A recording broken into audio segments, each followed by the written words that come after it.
I love to learn. It's one of the reasons that I read so much, particularly non-fiction. And the beauty of it is that the more you read, the better that you can refine the process. So whether you want to be as immune to distraction as Seneca, as open-minded as Alexander the Great, as curious as Napoleon, or as humble as Peter the Great, or perhaps our last one, the Abbé in the Count of Monte Cristo, and to learn how to limit your focus. The Abbé in the Count of Monte Cristo by Alexandre Dumas is really the one who gives the Count all of his power and all of his knowledge. He gives him the advice that all you need to understand the world is 150 books and 1,000 words to speak any language. And the second part is not that unreasonable. 80% of speech is the most common 1,000 words. And 150 books, to be honest, I think it's probably quite generous. The benefit comes when we truly understand a piece of literature. Just skimming over it, reading it once. Yeah, we might retain something, but it's not going to have an impact upon us. And it was something that was echoed by Seneca as well. That you should read deeply from a few topics, from a few authors, and really understand them. Attain mastery over that. Not just reading broadly. And I'm guilty of it myself. I understand the desire to take in as much as possible, to constantly being pulled in different directions. But at some point, we just need to commit. We just need to find our lane, stick to it, and dive as deep as we can. And we'll find that when we do that, even though there may be other distractions, we'll find that by picking a lane, we truly make progress. And that ties into the second piece of advice that came from Seneca, which was, he doesn't mind if he's working above a busy street. In fact, he enjoys it and looks forward to it, as it's a test for him. It allows him to practice his concentration, to practice his focus. You can't create the perfect environment. You can't create the perfect world. We live in a dynamic environment, so if we're constantly looking for perfection, constantly waiting for it, the only conclusion is that we'll just never get started. And that's no way to get anywhere. In fact, Seneca looks for other ways to introduce hardship into his life.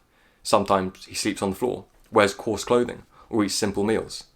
He tries to do this about once a week, to show that what he was afraid of, the luxuries that he has that he's afraid of losing, they're not that big a deal.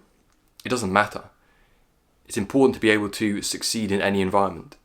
We can't create the environment, but we can certainly mould ourselves. And if we can make ourselves immune to distraction, if we can embrace distraction and know and be confident in our focus, then we'll always prevail. The important thing is to confront these challenges, to accept that they're there and overcome them. And another person whose life was defined by confrontation is Napoleon. And while I don't really want to talk about his military exploits and his meteoric rise, but more what caused that. And it was that his humility that he had at the start of his career, that did give way to arrogance, partly justified, but largely the arrogance led to his fall. But when he started, he was always curious. He always wanted to ask questions, even if they were basic, even if they were stupid, and even if he'd be mocked as a result. He knew that he was better off by knowing the piece of information. He tried to find out as much as he could, to learn everything about ruling a country and leading an army.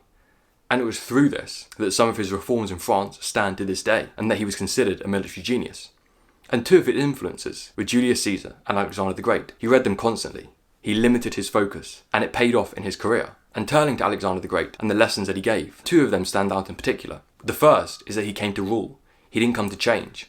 And the second is that he experienced everything alongside his men. He didn't look to force Hellenic culture upon the Persians that he conquered. He was open-minded and sought to adopt their customs and merge the two, taking the best. He was persistently devoted to meritocracy, even if it perturbed some of his generals, some of the older generals who were more traditional and set in their ways. He didn't care about that. He knew that if he pursued the best, if he allowed that to flourish within his army, within his men, then he would be successful. He knew that he needed the correct and the most optimal resources. However, in this case, it wasn't books as the Abbé recommended, but it was men. This was something that Napoleon tried to emulate when he went to Egypt, wearing the local dress as he tried to win over the Egyptians. And he learned this from Alexander the Great. Sometimes the best way to study is by experiencing. Yes, Alexander could have learned everything theoretically. He could have learned it from his father, from more experienced generals.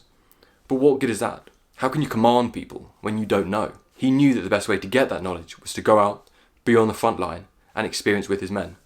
Not only did that inspire confidence within him and inspire loyalty, it also meant that he and his men could be confident within his orders. And this really is an idea that endures. Almost 2,000 years after, we have Peter the Great, who knew it as well. He was the person who founded the Russian army, and there was no expertise within Russia. So he himself went out and toured Europe, taking shipbuilding classes, most prominently in the Netherlands. And with that knowledge, he could go back and begin the shipbuilding program in Russia. However, the second aspect of that is he also brought experts back with him. First, like Alexander the Great, he knew that he would need the sufficient base knowledge before he could start to delegate and before he could lead this program. But secondly, he was humble enough to realise that he couldn't do it alone. He wouldn't have time to catch up with these experts.